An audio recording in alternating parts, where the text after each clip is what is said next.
material porque está na hora da aula.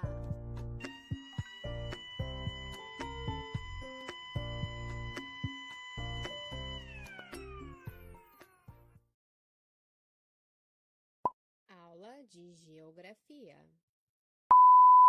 Hoje vamos aprender sobre as interligações das grandes regiões brasileiras. O Brasil é um país que tem uma dimensão praticamente continental, apresentando uma larga extensão de norte a sul e leste a oeste. Por esse motivo, é necessário uma ampla rede articulada que ligue os diferentes pontos do território nacional a fim de proporcionar uma melhor comunicação e um melhor deslocamento de pessoas e mercadorias. Além disso, para que o país possa ampliar as exportações e também as importações, é necessário que os meios de transporte ofereçam condições para que todas essas empresas, tanto no meio agrário quanto no meio industrial, possam ter condições de oferecer essa exportação e a importação de produtos. As 5 regiões brasileiras, portanto, estão interligadas por uma extensa rede de transportes composta por rodovias, ferrovias e rios com grandes trechos navegáveis. Há também as vias aéreas e os portos e aeroportos em diversas regiões do Brasil. Durante muito tempo, os principais meios de transporte do Brasil foram os carros de boi, as carroças e alguns tipos de embarcações. Eles se deslocavam por trilhas e caminhos, e no caso das embarcações, pelos rios que ligavam lugares distantes do nosso território.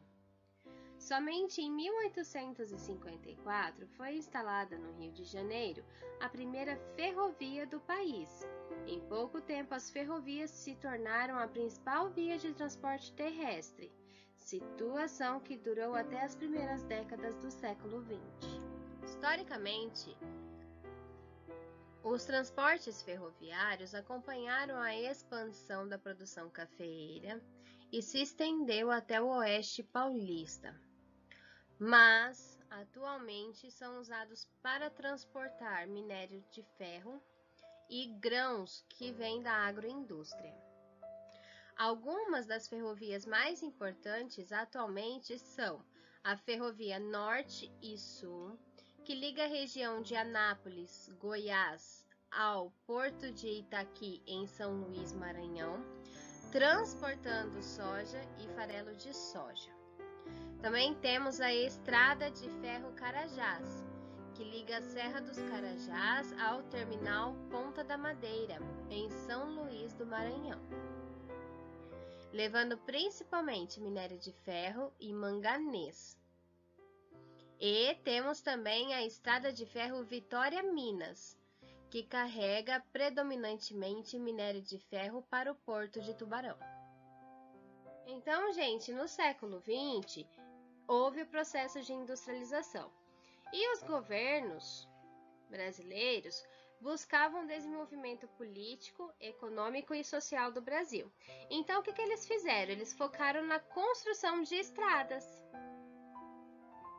Então, o sistema ferroviário passou a ser considerado lento e com elevado preço para sua construção, em relação à construção de estradas e ao transporte terrestre e rodoviário. Essa troca de ferrovias por rodovias, a gente sente a consequência até hoje. Por quê? Porque possui poucas linhas de ferros que são utilizadas para transporte de pessoas, que para as pessoas esse transporte seria mais barato do que o rodoviário, mas infelizmente a construção de ferrovias para o governo saía mais caro que rodovias. Então ele deu prioridade para a construção de rodovias. Mas o sistema rodoviário brasileiro hoje sofre muito com a sua infraestrutura. Por quê? Porque muitas estradas e rodovias apresentam péssimas condições para o transporte. São esburacadas, mal sinalizadas, Tem algumas até que ainda não são pavimentadas, ou seja, não são asfaltadas. Tem falta de fiscalização, excesso de pedágio. Então, assim, o governo priorizou a rodovia, mas talvez a gente analisando todo o cenário brasileiro atual, para nós brasileiros, seria melhor ter investido mais em ferrovias. Na verdade, o sistema ferroviário brasileiro permite o transporte de mais cargas pesadas em relação aos outros transportes terrestres, mas é utilizada somente cerca de 20% em todo o país. Já o sistema rodoviário é utilizado cerca de 60% em todo o país. Olha a diferença? Além dos transportes ferroviários e os transportes rodoviários, nosso país também conta com os transportes aquaviários, que são os transportes aquáticos. Apesar do nosso país apresentar grande quantidade de rios, lagos, lagoas e também uma costa marítima grande, os transportes aquáticos têm pouca representatividade no país, com um total somente de 13%. Esse tipo de transporte é muito utilizado na região norte, tanto para o transporte de mercadorias quanto para o de pessoas. Mas é muito importante lembrar que há muitos rios navegáveis no Brasil. Só que nos últimos anos, esses rios vêm sofrendo com as secas e o assoreamento, impedindo a transição de grandes embarcações, o que dificulta utilizar esse tipo de transporte.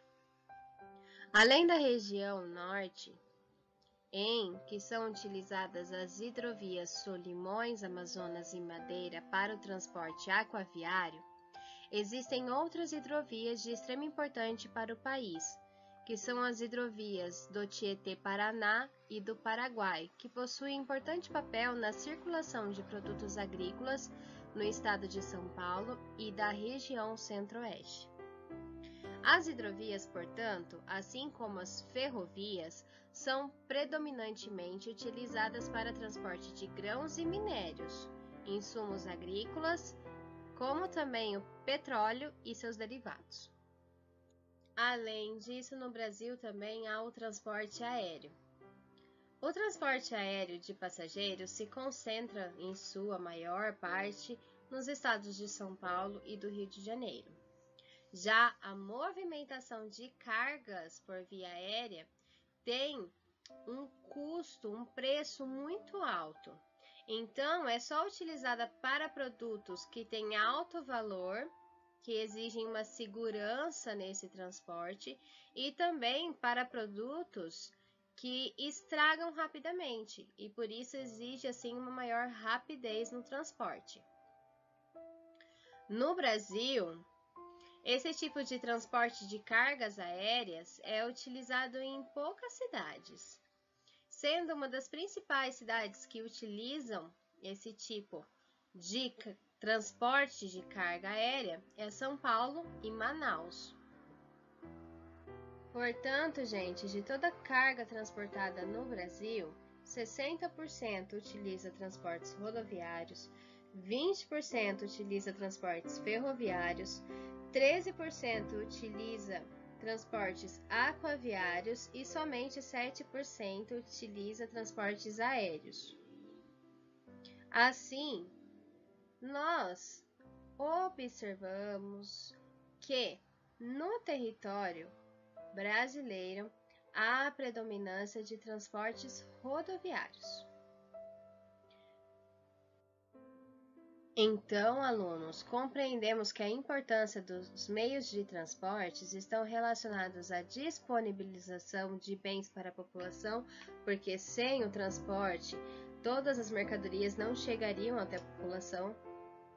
Também está relacionada à possibilidade de expandir o mercado, ou seja, a exportação, importação, exportação de produtos e materiais.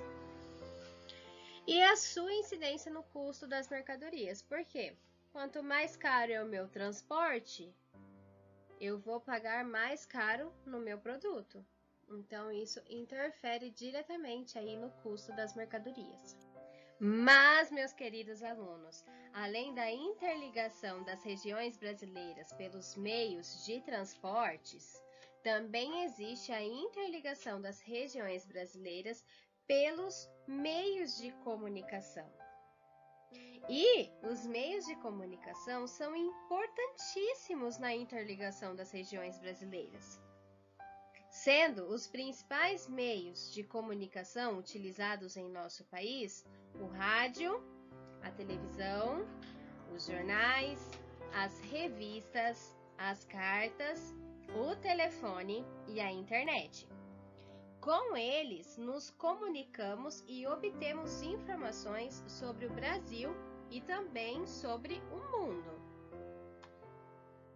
Os meios de comunicação são aqueles utilizados para transmissão, emissão ou recepção de símbolos, caracteres, sinais, escritos, imagens, sons ou qualquer tipo de informação, seja por rádio, eletricidade ou qualquer outro tipo de processo. Da chegada dos colonizadores portugueses lá no século XIX, o meio de comunicação mais utilizado no Brasil foi a carta. Assim, as pessoas levavam dias ou até meses para receber respostas de suas correspondências. Além das cartas, o Brasil também contava com os jornais e o rádio. Somente com a instalação do telégrafo, inaugurado em 1857 no estado do Rio de Janeiro, o país passou a ter alguns outros meios de comunicação. Então, as telecomunicações brasileiras foram se desenvolvendo lentamente. Em 1922, foi introduzido os serviços de telegrafia e telefonia entre Rio de Janeiro e Nova York. Em 1958, foi implantado o primeiro sistema de discagem direta à distância. Em 1964, foi construída a primeira base de lançamento de foguetes. Em 1965, é criada a Empresa Brasileira de Telecomunicações, a Embratel. Em 1975, o Brasil passa a fazer parte da discagem direta internacional. Em 1985, é colocado em órbita o primeiro satélite operado por brasileiros. Em 1990, o Rio de Janeiro se torna a primeira cidade a contar com telefonia móvel. No Brasil, a internet chegou em 1988 somente para fins estatais, ou seja, somente o Estado poderia utilizar. Em 1991, a comunidade acadêmica brasileira conseguiu liberar o acesso das redes para pesquisas internacionais. Em maio de 1995, a rede foi aberta para comércios. Então, cada empresa tinha a decisão de querer ou não utilizar a internet. E somente a partir de 1996, a internet passa a ser oferecida para todos, que para conectar o seu computador, o usuário tinha que pagar os serviços de um provedor ou ter uma conexão direta. A partir de então, os aparelhos e as redes de comunicação passaram por vários avanços tecnológicos, no Brasil e em todo o mundo, que possibilitaram a rapidez na comunicação entre as pessoas e a troca de informação. Agora, vamos ver alguns vídeos para compreender como foi a evolução dos meios de comunicação.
Atualmente, além das redes de telefonia, do rádio, televisão, dos jornais, das revistas, das cartas e da internet, contamos também com torres de transmissão, cabos subterrâneos e satélites artificiais de comunicação.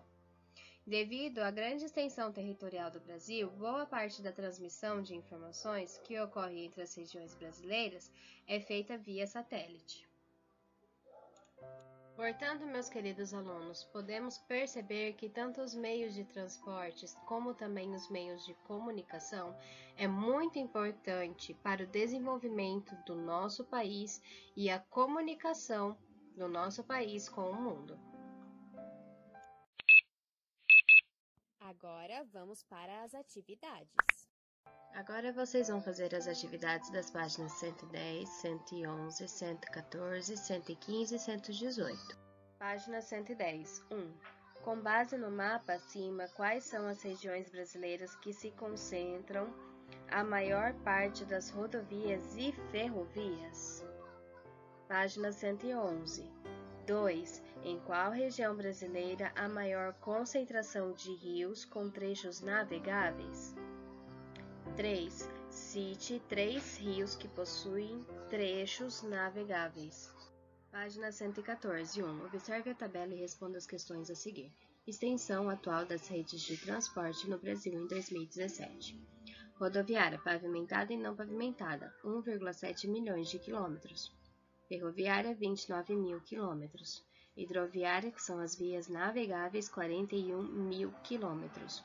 Fonte de pesquisa, Confederação Nacional do Transporte, foi publicado no Boletim Estatístico em 2018 e o acesso foi em 1 de abril de 2019. A. Com base na tabela, qual é a rede de transporte mais extensa do Brasil? Qual é a sua extensão?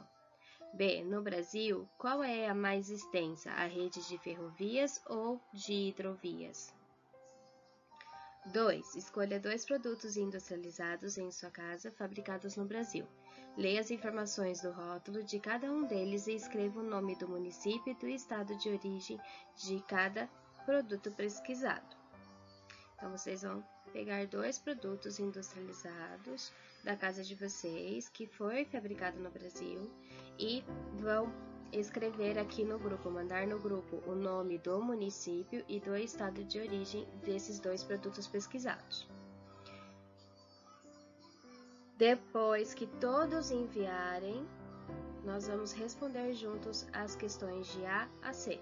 Então, A. De qual região brasileira provém a maior parte dos produtos pesquisados pela turma? B. Algum produto citado é fabricado no estado onde vocês vivem? C. Na opinião de vocês, como esse produto foi transportado do local da produção até os pontos de venda? Página 115. 3. Observe o gráfico e responda as questões a seguir. Transporte de cargas no Brasil em 2017. 61% rodoviário, 21% ferroviário, 14% hidroviário, 4% aéreo e 3,6% outros tipos. A. Entre os meios de transporte mostrados no gráfico, qual é o mais utilizado para a movimentação de cargas no Brasil? B.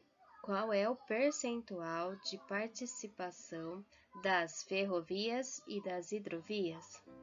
C. Realize uma pesquisa em livros ou na internet sobre qual tipo de transporte entre os apresentados no gráfico possui menor custo em relação aos demais. Anote as informações encontradas. Na nossa aula explicativa tem a comparação entre a rodovia e a ferrovia. 4. Observe novamente os mapas das páginas 110 e 111 e responda as questões. A. Qual região brasileira apresenta a menor rede de rodovias no país? B. Quais regiões possuem o menor número de rios que possam servir como hidrovias?